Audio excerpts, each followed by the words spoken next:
what is your risk tolerance? Are you willing to go all in on a 4 unit, or did you want to, play it safe with a condo and kind of weigh out what that could mean in the future? Long-term goals, what's the objective? Is this something that you want to fix and flip? If so, these are the programs that we have for that. If it's something you want to hold long-term, then, it's just analyzing what each person wants, because everyone can't fit the same profile as the next person. It's based on how much money you have in the bank, how your credit is, and Maurice will talk about that. Even the areas that you're open to. Some people have,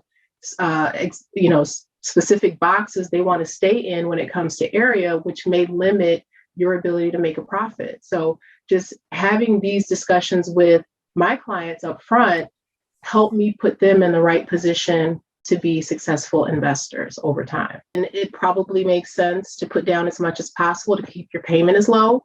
If you are a person that doesn't have that money, then you may be okay with taking a higher, like, you can't have both things. It has to be either you put more money down to get maybe the better interest rate or lower monthly payment, or you put down a little less, but then you may take a higher interest rate or higher monthly payment. So I analyze what a client is willing to part with.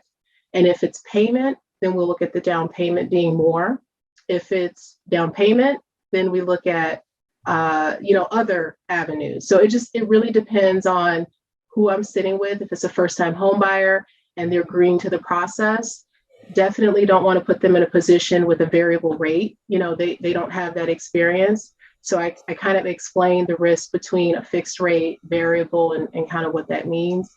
If we have a more seasoned investor, then we'll probably explore some adjustable rate options or even some hard money type of financing to kind of get them to the next property, because they can kind of juggle the multiple properties and the different interest rates and things like that.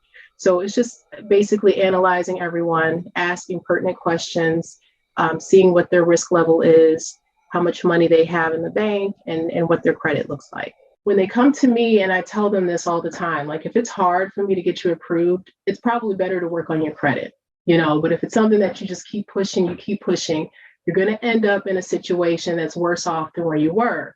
So it makes sense to go back to the beginning. The ER specialist, which would be Maurice, he's the one that kind of works through all the issues you have. So by the time I'm ready, or by the time you're ready, I can work through getting you right to the closing table without any bumps in the road.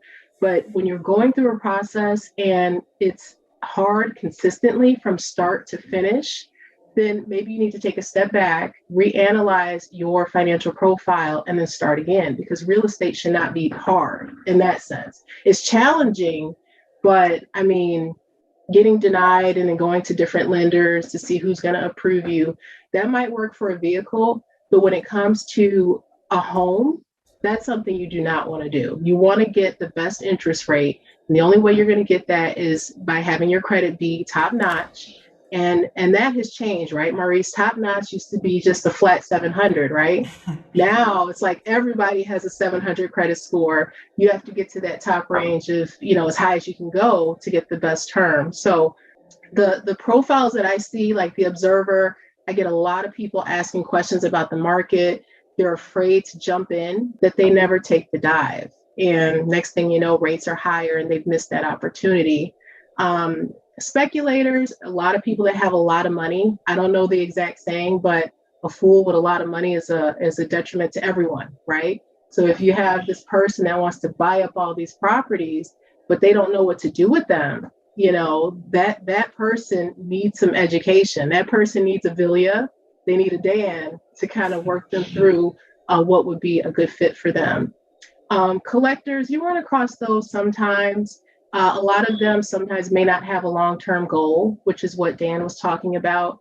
And, they just buy them thinking that they're going to appreciate, but then they end up 10 years later, maybe stuck with these properties and can't do anything with them. So, in my opinion, I always tell people to diversify what they have, the same as what Dan talks about.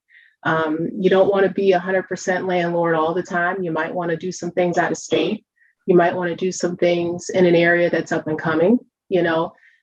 So just working with your team of people will put you in a better position to kind of move from the observer role right into the investor role.